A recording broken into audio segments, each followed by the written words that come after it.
agbátẹrù tọ́ yorùbá mi máa ń ṣe bákan ni o tó ṣe agbátẹrù ètò yìí ọlọ́run gbogbo wọn lọ́ba sanwó lẹ́sàn-án rí o torí pé la'an yahdiya Allahu bika rajulan wahid khayrun laka min ad-dunya wa ma fiha aw khayrun laka min humurin ni'am tí ọlọ́run bá fi tó bá lù ẹ́ tó fi jẹ́ kẹ́nìkan mọ̀nà ó lóore ju gbogbo tí ń bẹ láyé lọ. àwọn ọmọ èèyàn la máa ń dìtámìnì oore pẹ̀lú owó tó wà lọ́wọ́ wa bọ̀tí nǹkan tí ń jẹ́ oore lọ́dọ̀ ọlọ́run laysa sa'ida allazi dunya'uhu sa'idu ẹ jókòó inna sa'ida allazi yanju minan nar laysa sa'ida allazi dunya'uhu تسعده ليس سعيد الذي دنياه تسعده إن سعيد الذي ينجو من النار ليس سعيد الذي دنياه تسعده tọ́mọ́ lágbájá jó lóríire àwọn àròpé lágbájá tó rògbò kọ́lé ní àbúrò mọ́tò tó bá di pé yẹn kọ́lé kó kọ́lé ju gbogbo ẹni tí ń kọ́lé lọ kó ra mọ́tò ju ibi tí wọ́n ti ń ṣe mọ́tò gan-an kó lówó sí gbogbo báńkì ayé tó bá padà wọ náà ẹ̀rí kó lórí ibu. Laysa sa'idan الذي دنياه تسعده إن سعيد الذي ينجو من النار. ṣùgbọ́n olóríire ẹni pé bàtàwọn nìkan wọnú náà ọlọ́run ní kó wọ náà ọlọ́run ní kó wà Jánnà olóríire ni ọlọ́run mọ́ṣálá ẹ̀ ṣe wá lóríire o. àmín. ọlá aṣáájú ẹ̀dá tí ń jẹ́ Muhammad ọlá al-Qur'an al-Karim. àmín. tọ́pìkì tí wọ́n ní ká treat lónìí mercy all the way àbí. ọ̀rọ̀ àánú ló ní ká sọ torí ní Ramadan náà ọ̀rọ̀ àánú la sọ throughout. ibi láti wá lè rí ọ̀rọ̀ àánú sọ àfi ká lọ lè gbọ́ ká sọ mọ́ ẹni tó jẹ́ pé òun lọ́lọ́run fi ṣe ìkẹ́ fún gbogbo àgbáyé. A'udhu billahi minash shaitani rajim. Wa ma arsalnaka illa rahmatan lil alamin. أعوذ بالله من الشيطان الرجيم بسم الله الرحمن الرحيم وما أرسلناك إلا رحمة للعالمين Ọlọ́run tóbi lọ́ba púpọ̀. وما أرسلناك إلا رحمة للعالمين Wa ma arsalnaka illa rahmatan lil alamin. Ọlọ́run ní níta fi rọwọ́ Muhammad sáyé òun ni kò lè jẹ́ kẹ́ fún gbogbo àgbáláyé. وما أرسلناك إلا رحمة للعالمين Islam tẹ̀rí ni wa ma arsalnaka أرسلناك إلا رحمة للعالمين. ìtọ́lá fẹ́ ká ṣe fúnra wa òun ni ká láàánú ara wa lójú ká lè kẹ́ra wa ìtọ́lá òun fẹ́ ká wá ṣe láyé gẹ́gẹ́ nìyẹn. The trials of the world is a trial of compassion and punishment. Inú kò jẹ́ ìyàfáyé àbí kò jẹ́ kẹfáyé. Aya kan wà ní Qur'an wa ma halaktu al-jinna wal-insa illa liya'budun. Ọlọ́run ní ìdájẹ̀nú àti ìyàbí kí wọ́n wá sìn mí. Ẹ dákun, how do you worship Allah? Báwo ni ìṣòro Ọlọ́run sì rí? Bọ́ọ̀lù ti sìn. Báwo ló sì ẹni tó rí? How do you worship him? Bọ́ọ̀lù ti fẹ́ sìn. Do we call irun àṣùbà àyílẹ̀ alásàdì mẹ́kìrì bìṣẹ́? Do you call that worship? It's just a test of humanity. Allahu Akbar. Ló fi jẹ́ pé ìròyìn wọn ní ká kí n jẹ̀ mọ́. So that ẹ bá pàdé ara yín mọ́ṣáláṣí ẹ̀ẹ́dẹ̀ tó ní ìdàlú tẹ́ṣàánú kí wọ́n ní ẹ̀fí kírun nù àbá. Ẹ̀ẹ́dẹ̀ tó kù díẹ̀ káàtó fún tẹ́ṣàánú ẹ̀. ẹni tí wà á tiẹ̀ jẹ́ jọ́ta ìbátẹ́ máa ń pàdé lójoojúmọ́ mọ́ṣáláṣí bóyá fi ó dé àní ẹwà wẹ̀ agbáwẹ̀ ebi ó pa wá ká lè láàánú àwọn tí ebi ń pa tó ọ̀rọ̀ oúnjẹ jẹ tẹ́lẹ̀ zaka ìyẹn tiẹ̀ direct ká fi lè alleviate poverty káwọn èèyàn fi lè dá dúró káwọn náà lè ríṣẹ́ ṣe hajj tabapàdé hajj tiẹ̀ òun sọ̀n gbogbo ẹ̀ papọ̀ hajj ló ti mọ̀ pé ayé nídìí àánú ọlọ́run kò sì ní sọ àánú kalẹ̀ ká ní kí ní òjò tí lọ yìí àánú ni wọ́n sọ kalẹ̀ ká máa lọ pé ńlọ ara wa náà láti rá àánú tẹ́ni tó lágbára ò bá ṣàánú ọ̀lẹ wàhálà ó ṣẹlẹ̀ tó lówó ò bá ṣàánú tálíkà wàhálà ó ṣẹlẹ̀ tó ní mímọ̀ ò bá ṣàánú aláìmọ̀kan wàhálà ó ṣẹlẹ̀. wà á máa àrísàlínà ká ìlà rọ́bàtà lẹ́la lẹ́mí wà á àrísàlínà ká ìlà rọ́bàtà lẹ́la lẹ́mí. As a creed, the spiritual essence of Islam is Tawheed, of believing in the oneness of the Almighty Allah, translating Tawheed.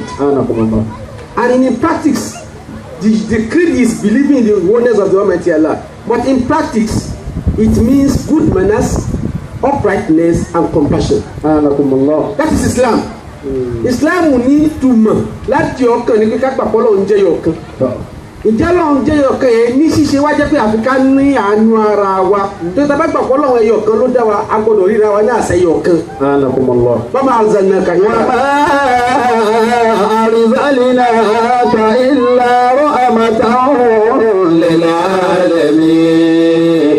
Wa ma arsalnaka illa rahmatan lil alamin. Aṣáájú Muhammad sallallahu alayhi wa sallam. Afáàní ayá máa ń kọ̀sọ́tà rihaba rasuli atasma minni fa indi khabar ìwọ̀n tó fẹ́ gbọ́ nípa ìkẹ́ nípa bá nẹ́bi ti rí tẹ́sí kò gbọ́ mi. Wọ́n irú tẹ̀rí ìdì. Wọ́n kọ́ni kọ̀sọ́tà àdéhùn ẹ̀dẹ̀sìrì sẹ́lẹ̀mà náwáyà àríyá lè fẹ́ ká. Kọ́ni kọ̀sọ́tà àdéhùn nàzírì ẹni tó ní sọ̀rọ̀ rẹ̀ yìí ẹni tí ò sírú ẹ̀yìn. Sẹ́lẹ̀mà náwáyà ẹni tó ní sound heart, tó ní sound soul, tó ní sound intention. Ẹ̀dánìyàn ẹ̀ mọ́ kàga. Salima Nawaya Ali Al-Fikar, the most intelligent being ever. Mujiru Taridi wa Mujiru Taridi tó bá ń lé ọ ẹni tó lè sáré lọ lè bala nẹ́bi tó nílé ọ padà lọ́wọ́ náà. Mujiru Taridi wa Mujiru Taridi ayé ní ilé ọ ní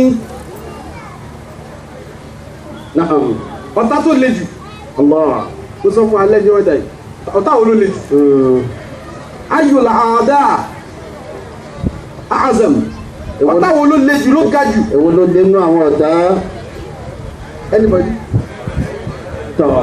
Ẹni tó ti ọ̀tá tó ti jẹ́ ọ̀rẹ́ rí ọ̀tá tó ti jẹ́ ọ̀rẹ́ rí ọ̀tá òun ló le jù. Torí gbogbo weakness ẹ ló mọ̀. Mujiru Taridi wa Husinu Da'ifi. Mujiru Taridi tó bá léèyàn tó sì bá lé ọ ó lọ lè bá Muhammad sallallahu alayhi wa sallam. tọ́ta bá lé ọ lọ lè bá Muhammad sallallahu alayhi wa sallam. bọ́ọ̀rẹ́ gan bá lé ọ lọ lè bá Muhammad sallallahu alayhi wa sallam. ẹlòmíì àmọ́ ẹlòmíì lọ taarẹ̀ tí wọn náà bá léra rẹ̀ ànábì ni ó lọ lè bá sallallahu alayhi wa sallam. ẹlòmíì àmọ́ ṣé mi náà máa ń jọ taara mi ẹlòmíì ṣe rẹ̀ pa la ilaha illallah. yóò máa rí fastabiqul khairat ayé ní mọ́tò ọlọ́run ní ẹ compete àbí ẹ collaborate láti ṣiṣẹ́ eré ọmọ aṣiṣẹ́ eré nìkan ẹni lọ́mọ pé ọ̀pọ̀ pèmí síbẹ̀ àwọn náà ń ṣe ra rẹ̀ nù wọ́n lọ tààrà rẹ̀ you are the enemy of yourself. Mujiru Taridi wa Husinu Da'ifi. Tí a bá jẹ́ ọ̀lẹ ẹni tí ó lọ lè bá tí ó kun ẹ lẹ́yìn tó fi dá lágbára ni Muhammad.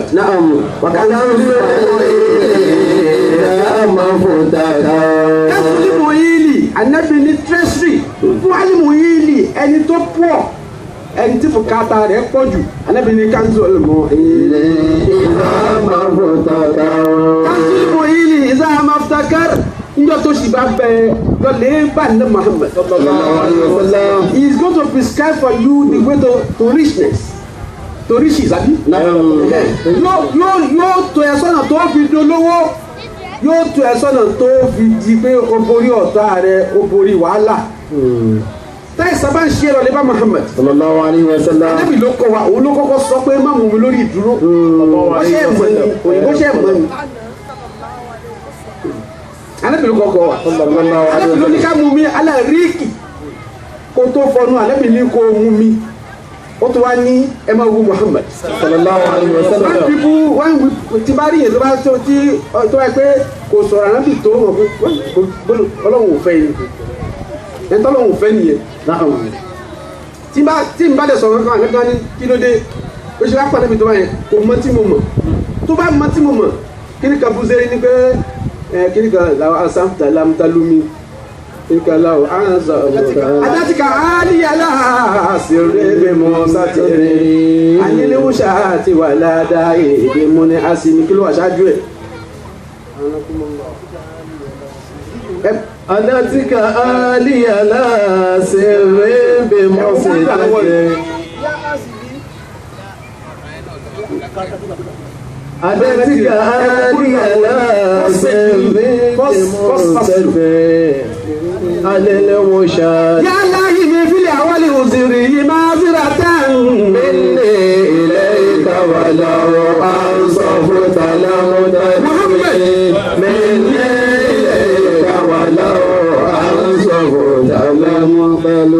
yálà yìí ní fílẹ̀ awálé òzìrí yìí ó ní wọ́n tó ń bú mi kó mi fẹ́ràn níbi jù sallallahu alaihi wasallam máa fi ra tán ó ní mo fẹ́ excuse me bẹ́ẹ̀rù láwọn sábà làmútàlùmí tó bá mọ tí mo mọ̀ ní òní bù mí ó mọ tí mo mọ̀ ní. la ilaha illallah yálà yìí ní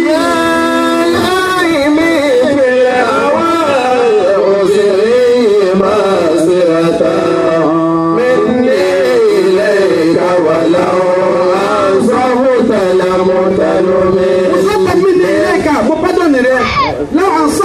if you have that inner high tó bá ní tẹnu rẹ ò bá kóró látara àìsàn lámútálùmí ní tí mo tọwọ òun wọn náà ti tọwọ. la ilaha illallah minni ilayka walau Ànábì ló kọ́ sọ fún wa pé ká mú mi àláríkì ká mú mi ká tó fọnu láàárọ̀. sallallahu alaihi wasallam Ànábì ni a máa wú àìsàn sàn.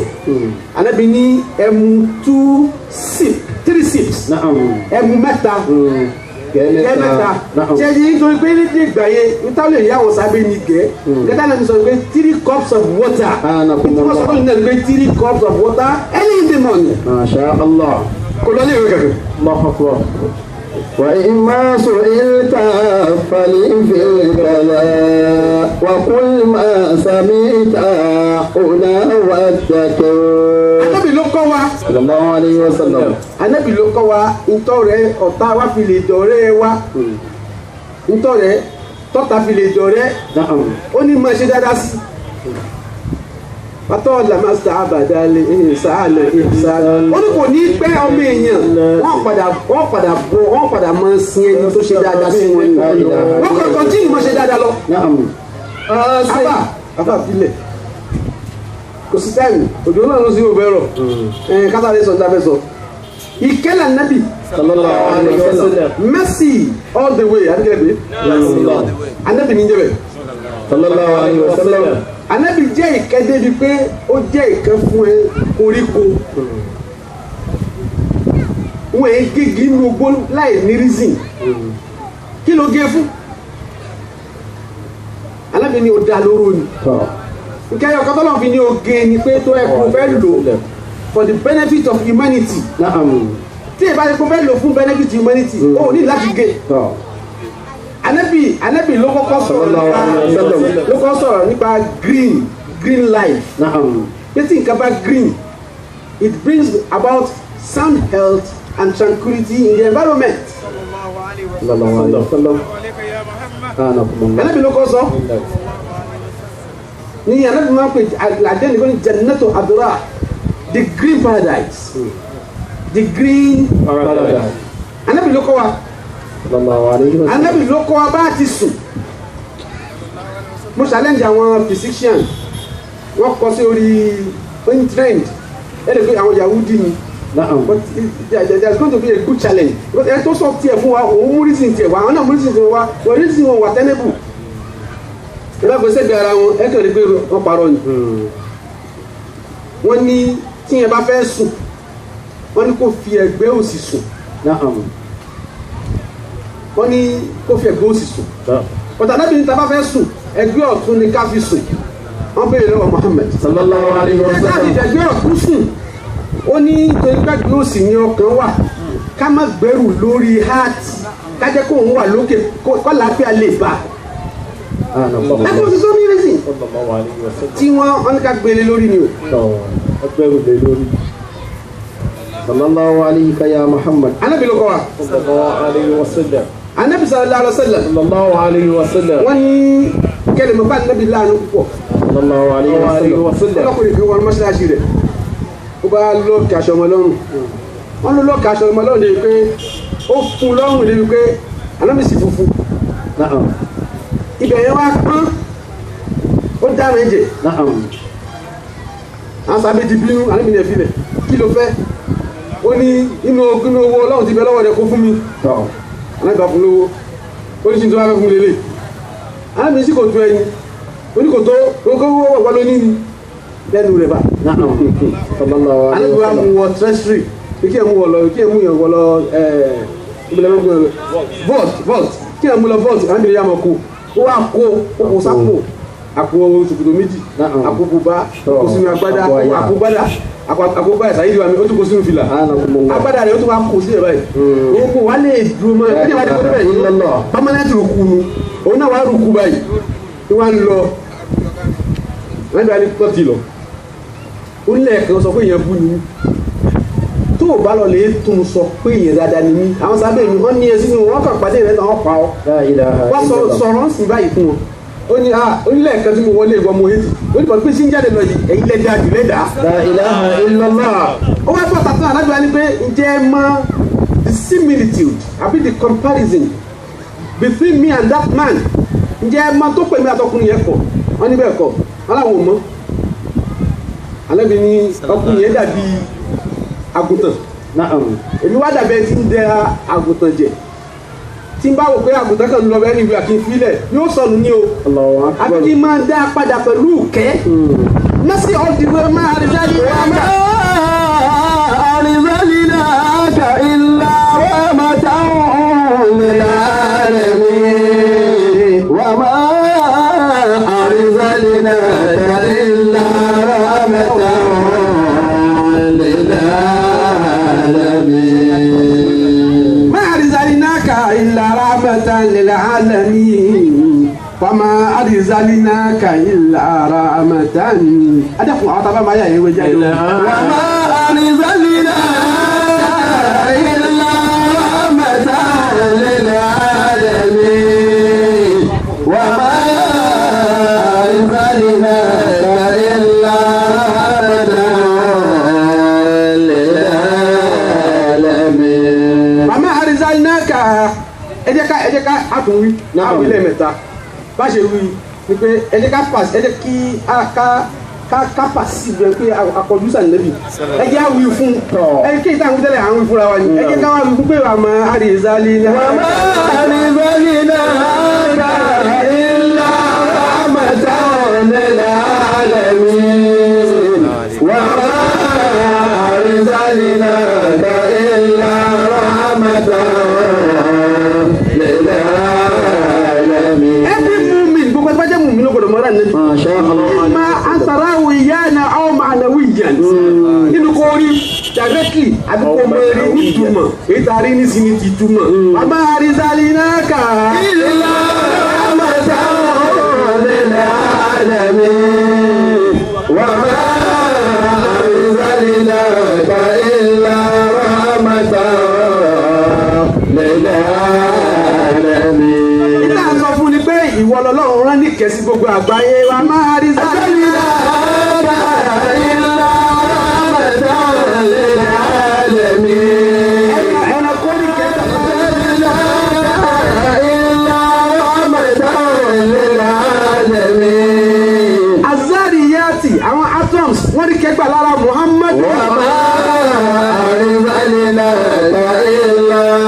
رحمة للعالمين. Ànábì lẹ́yìn kó máa fẹjọ́ sùn. صلى الله عليه وسلم. Lẹ́yìn kó máa fẹjọ́ sùn pé ẹ̀tọ́ ni mí ń fi àjẹ́ mi o. Ló sì lọ lè gbìjà rẹ̀. Ànábì ni. صلى الله عليه وسلم. Àgbọ̀rù rẹ̀ rí níbi kárí àfọ̀dọ́. وما أرسلناك إلا رحمة للعالمين. Ọmọ òrukàn tí ò ní nǹkan kan tó yẹ kó lòṣì ni Ànábì ní ń bá aṣọ rẹ̀. Ìkẹ́lẹ̀ Ànábì nínú àti lóde pátápátá. Ànábì ní máa ń bá arúgbó ṣọ̀rẹ́. نعم. Àjùzà arúgbóbìnrin yóò ní ìwọ Muhammad wá sí mi lọ. Mo fẹ́ lọ lè rajà Ànábì ó sì sí lọ. لا إله Ó إلا wá ń tó الله. rajà fún tán Ànábì tún bá rú sórí ìyá. وما أرسلناك إلا رحمة للعالمين. Ànábì ló ní ká máa fi oró yẹn ró. نعم كما قولون يا رولاني Wọlé. Gbọ́ Yorùbá bẹ́ẹ̀ náà ni Ní máa lọ jẹ́ kí Yorùbá. نعم Ń jẹ́ kí. Ànábì ló sọ bẹ́ẹ̀. صلى الله عليه وسلم. Usman ibn Talha. رضي الله تعالى عنه. Òun ni Hazinu Miftahul Kaaba. طبعا. Ìran rẹ̀ ní máa ń tọ́jú kọ́kọ́rọ́ Baitul Atiq. هو ونيوة. Ìran ẹ̀ kánẹ́bì tó dé. صلى الله عليه وسلم. Ànábì wá dé Ànábì wá ní pé ẹ tó bá fẹ́ wọ̀ bẹ̀ ó lọ lè ba yóò àfún kọ́kọ́rọ́. طبعا. You want to 10 minutes you come out 5 minutes you come out. Don't want time limit. كنت بيضا. Ànábì ní èmi náà fẹ́ wọ̀ bẹ̀ 5 minutes. Bàbá wa ló kù ní. Ó ní ọ̀gá ọ̀nà tí Ànábì ṣu. لا إله إلا Ànábì wá الله. dìde láì tí ì gan eruku tí ń bẹ lára ẹ̀. Ó ní ìwọ Usman ibn Talha. Ó ní mo fẹ́ rìn létí ọjọ́ kan láti ọjọ́ òní. Ọjọ́ kan ń bọ̀ kò ní pẹ́. Kọ́kọ́rọ́ yìí ìkápá rẹ̀ wọ̀ mí ní wà. Níjọ́ ẹ tó sì wù mí ní ìfún. طبعا. Ẹ ti bá fẹ́ràn ní ìfún. لا إله إلا الله. 10 years after. Ọlọ́run tóbi lọ́ba. Ọ̀pá nẹ́bì. Kò pa Usman ibn Talha. Wọ́n wá kábọ̀ òwò. Wọ́n wá pàdé ní the same spot. الله أكبر. Ànábì ní ẹ bá kọ́kọ́rọ́ wá fún mi lọ́wọ́ ẹ̀. أكبر. Ànábì tó ti jó ní wájú ẹ̀sà. طب. Your Excellency. اللهم صل. Allah wá fún kọ́kọ́rọ́ bá nẹ́bì. Ànábì ní ìjọ rántí tó ṣẹlẹ̀ 10 years ago. Ó ní mo rántí kí ló ṣẹlẹ̀. Ó lẹ́ níjọ́ kan bọ̀ the authority of the key. Yóò wà ní under your authority. نعم. Ànábì ní ọwọ́ ta ló wà lónìí olówó yín ni sà. Ọwọ́ yín ni. Ànábì dídí sà. Allah. Lẹ́mí yẹn bá gùn ọ̀tá yóò padà di ọmọ ما ọ̀dọ́. شاء الله. Ọlọ́run mo ṣe láì gùn wá lẹ́nu. آمين. Ànábì ní kí ni mo tún wá sọ lẹ́lẹ́kejì ó lẹ́ ń tẹ fẹ́ràn jù lẹ́ẹ̀fù tẹ́ bóyá sọ báyìí àṣàbí wa kò sẹ́ tó wà mẹ́jọ tó ti Ànábì ṣù.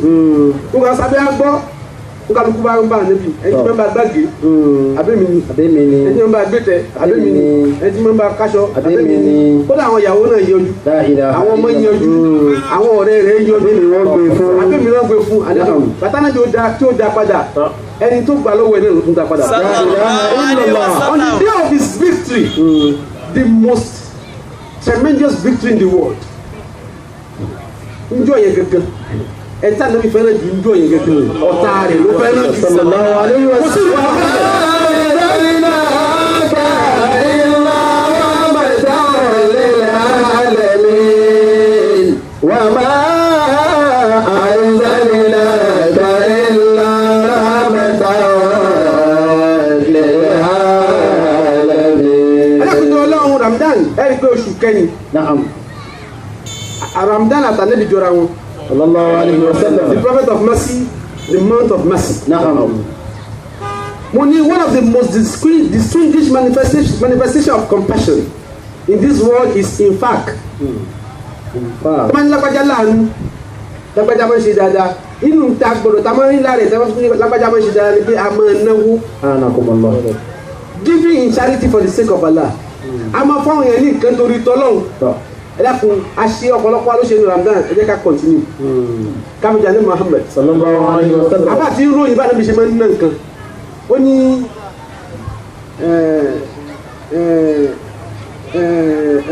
kíkà tààkì sàábà mọ́tà àmọ́tì ó ní òjò ẹ̀jẹ̀ ń tún fún ayéwà ó lójú àmọ́ tójú bá rọ̀ every damn pour tójú bá rọ̀ tó pọ̀ gan ó ní kọ́ ṣe bí wà níbi tí máa ń náwó ni wákàtí nàdà tààkì sàábà mọ́tà àmọ́tì ó ní ọwọ́ rẹ̀ Muhammad صلى الله عليه وسلم. tààkì sàábà mọ́tà àmọ́tì kódà ẹ̀ṣọ́ òjò gan kọ́ ṣe lára rẹ̀ ní fi ń rọ̀jò ẹ̀ṣọ́ òjò tún kọ́ ṣe lára bá níbi tí máa ń ná nǹkan Ànábì ò fowó sùn rí صلى الله عليه wọ́n tó bá وسلم. fẹ́ sùn tó bá kú wá ń pọ̀n lọ́wọ́ ẹ̀ yóò mọ̀ lẹ́ta ẹnìkan gbọ́dọ̀ nídìí owó yìí Allahu Akbar. Tomorrow will bring his own sustenance. Anakumullah. No, me sọ kini kẹkẹ tó tẹ láti random. Sallallahu alayhi wa sallam. Sallallahu What alayhi wa is sallam. wealth? Na'am. What is wealth? Oh. If it is not spent in the way or on the path of the Almighty Allah, what does wealth represent? Ẹ ká sọ di entire church here. So, Kí ni túmọ̀ owó ọrọ̀? Kilinjoro. What does wealth represent? Oya, So, what does wealth represent? alo fẹ́ sọ fún. Goodness, one. Now, ẹ jókòó. Now, Wọ́n ní honesty. honesty. Now, wealth, Sustainability. honor, So, honor. Sit down. responsibility. Responsibility, Na'am. Sustainability. sustainability. Àwọn ti ti. Okay, ẹ jọ. Oya. Power. Now, trials. Prosperity. Ilé ẹ̀dùn pé.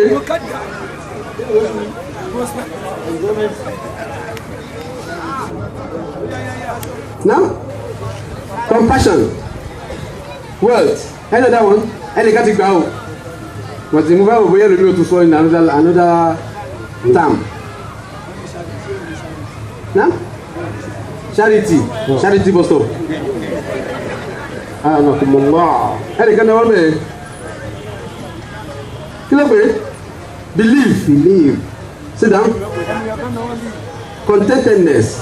Now, Now, what? to serve humanity. To serve humanity. Now, that's what you want to say. Allahu Akbar. Respect. Na'am. Ẹ tún sọ pé respect yẹn pàtó dúpẹ́ ṣíbi láàyè ó display respect. I like that now. Courage. Yeah, courage náà ni. Anakumullah. Ẹnì kan yá mercy. Now, integrity. Ẹ wo ye definition ta fún wealth. Na'am. Mercy. Jẹ́jẹ́rẹ́ ye Ronaldo. Yẹta fún. iye definition ta fún wealth but n tó súnmọ́ wealth jù òun gan kọ́ ni what mo expect òun ni Yusuf sọ yẹn trial. Anakumullah. Ṣé pápá 1,000 naira. وما أرسلناك إلا رحمة للعالمين. Wàdáyéwò ni Na'am. it's a temporary possession. Tí nǹkan bá jẹ́ temporary possession that is a trial it's not your own. Allahu Akbar. It's a trial. Wọ́pọ̀ lórí. Àdáwò lówó.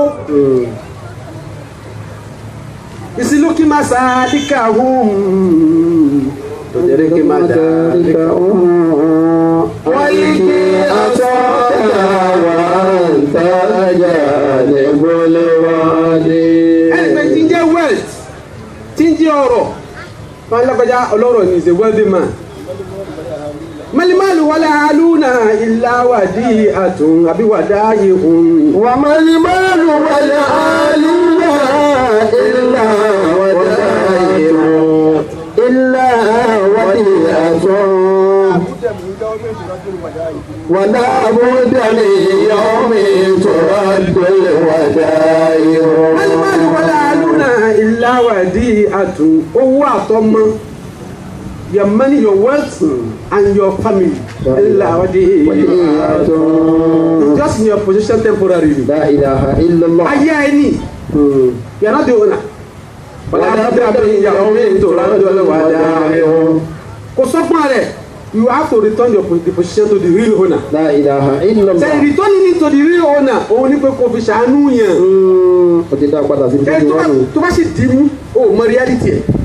For you to know the reality of it until tó bá ju ilẹ̀ òun ni example Musa. Alayhi Máa salam. tilika biyaminika ya Musa wa máa tilika biyaminika ya Musa. وما تلك بيمينك يا موسى pé kí ni ìbẹ̀ lọ́wọ́ ọ̀tún rẹ̀. Qala hiya asaya. Hiya asaya. Qala hiya asaya. Ó ní ọ̀pá mi nì. Hiya asaya. Lágbára dé. That is why ẹni tí ò lọ lè kí ó gbọdọ̀ are very very careful láti máa give verdict on Islamic matters. Asọ ọ̀pá asọ ẹ̀ṣẹ̀. Am I communicating?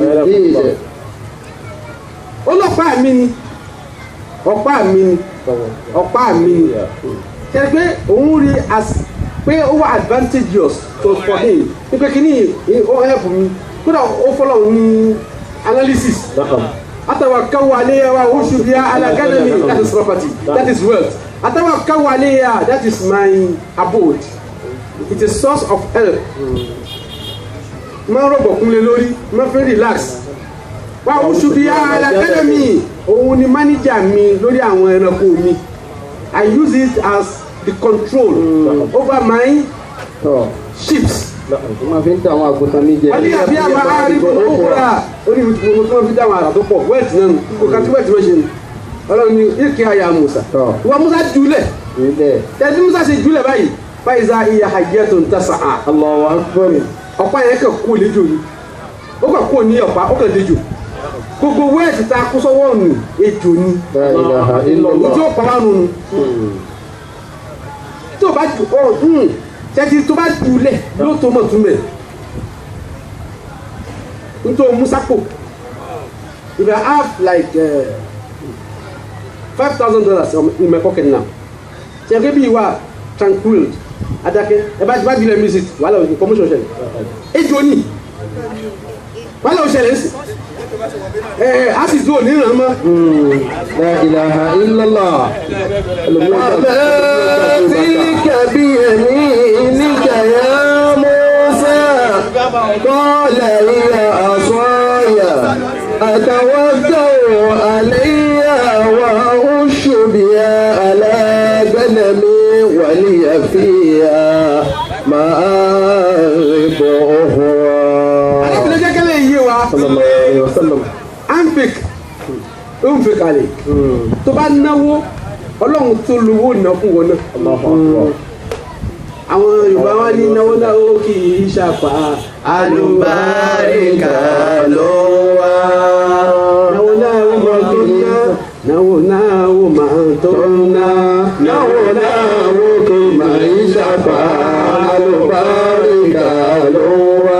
Ẹ dákun ẹja láàánú ara wa o. Bí Ramadan ti lọ ká nu mọ́ parí ká kọ́ntínú ẹ̀ bẹ́ẹ̀ a lè máa jẹun láàárọ̀ ká máa jẹun lọ́sàn-án lálẹ́ báyìí bọ́ àánú tá a rí ṣe nu Ramadan yẹn ẹ̀jẹ̀ á kọ́ntínú ẹ̀ bàbá ti lágbára mọ́ subhana rabbika rabbil izzati amma yasifun wa salamun ala al-mursalin walhamdulillahi rabbil alamin. Wọ́n ní kò dáa ká fowó yàn ìbéèrè tèmi nù bẹ́ẹ̀ ni sà. Same question tí wọ́n béèrè lọ́wọ́ mi náà nìyẹn tí ilé kan wá sọ pé nìkan fẹ́ mọ̀ aṣáájú Muhammad sallallahu alayhi wa sallam. Kò kọ́ wa ní Islam ní one part kò neglect the other part. Part ẹ̀yọ̀ kan tó bá dẹ̀ kọ́ wa ó mọ̀ wá related our in harmony with all other parts.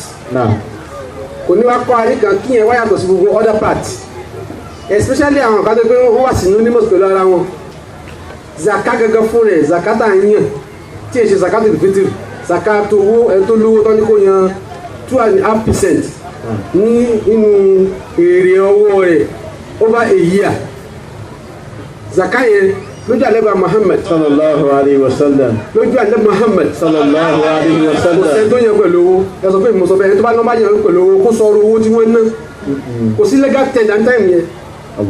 But now everybody do it with money. Why zakat will be exempted? Why should it be exempted? They weigh it with gold. Kẹ̀tí lára bàbá sọ pé kọ́dùrù measurement tó máa sọ pé measurement wọ́n sọ pé value ló ń sọ the value of that ni that is the kọ́ni kíyàn lọ lè kéwu ni the mean value.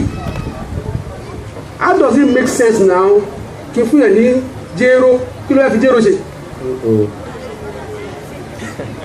níjọ́ ọdún and the reason alẹ́ Muhammad sallallahu alayhi wa sallam. tó fi ní kọ́ yẹn zakatul fitr mo fi hàn yẹn sìn the reason tọ́pì ní zakatul fitr òun ní ẹ̀yẹ ká fún wa Ànábì Muhammad sallallahu alayhi wa sallam ó ní ìgìnnúhùn á ní tọwọ́ fífi azẹ̀lìọ̀ ẹ̀rọ wọn lọ́rọ̀ káwọn tálíkà náà máa lọ tọrọ jẹun níjọ́ ọdún bẹ́ẹ̀ bá ní kọ́rọ̀ yẹn lọ́rọ̀ ṣíjẹ́rú lẹ́fì rọ lọ́rọ̀ owó ṣe yẹ zaka ẹ̀ tó bá ní kò sí let that person come with his own proof that is it you can do it with money you can even do it with something even more comfortable with than money that is it.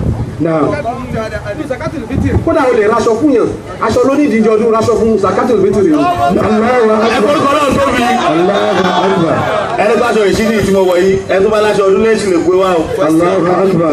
Now, question kejì. Ìbéèrè kejì. Wọ́n ní pé ṣe ẹlẹ́sìn kejì. Ibo ṣẹ́sìn kejì wà. Ibo àwọn òwò wá ní ẹlẹ́sìn kejì wà.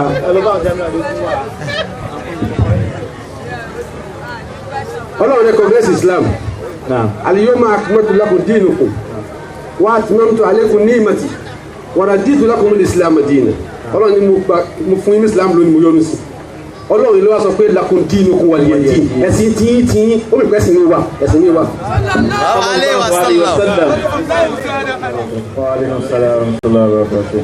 Ní kọ́ńtàmọ́n Ọlọ́run sọ wípé ẹni tí ó bá ti gba òun gbọ́ oníwàlùjọ náà àmọ́ nínú hadith àgbọ̀ tọ́lọ̀ sọ wípé man kana fi àní halillah kana Allah fi àní ẹni bá wá ṣe àánú fún ẹni tó nífẹ̀ẹ́ ọlọ́run náà ṣe àánú fún ṣé àwọn afẹ́ sọ pé tó bá di jọ gbé ìjà lè kí àwọn mọ̀ ọlọ́run ò ní ṣe àánú fún ẹni yẹn gbà yẹn. question yẹn. a mọ̀ pé gbogbo ẹni tó bá di ṣẹ̀yìn dà kọ́ lọ la ilaha illallah kó máa wà lójọ́ náà àmọ́ ọ̀pọ̀ wọ̀ gbá la ilaha illallah wọ̀ gbá gbọ́ ọlọ́run dẹ̀ ti sọ pé ẹni tó bá ti wà níbi pé man kana fi halillah kana Allah fi àwọnìyí ẹni tó bá ti ń ṣàánú fún ẹni tó bá nífẹ̀ẹ́ ọlọ́run náà ṣàánú irú àánú wo lọ́lọ́run sọ ṣé tó bá di gbàlìkìyàmọ̀ náà ni bí wọ́n ṣe gbọ́ ọlọ́run bá gbọ́ yẹn wọ́n máa wọná àbí báwo lọ́run ṣe máa dájọ́ dáwọn. ẹni tí yorùbá ti gba la ilaha illallah gbọ́ àánú ọlọ́run mọ ọ̀nà tí ó gbà ṣàánú rẹ̀ ó lè jẹ́ ayé ló ti compensate ẹ̀ ó lè jẹ́ yóò díya rẹ̀ kù díẹ̀ but yóò ṣàánú rẹ̀ ó ti promise fún wọn ṣàánú but aljanna la ilaha illallah àti wọn la ilaha illallah aljanna wà fún that's it.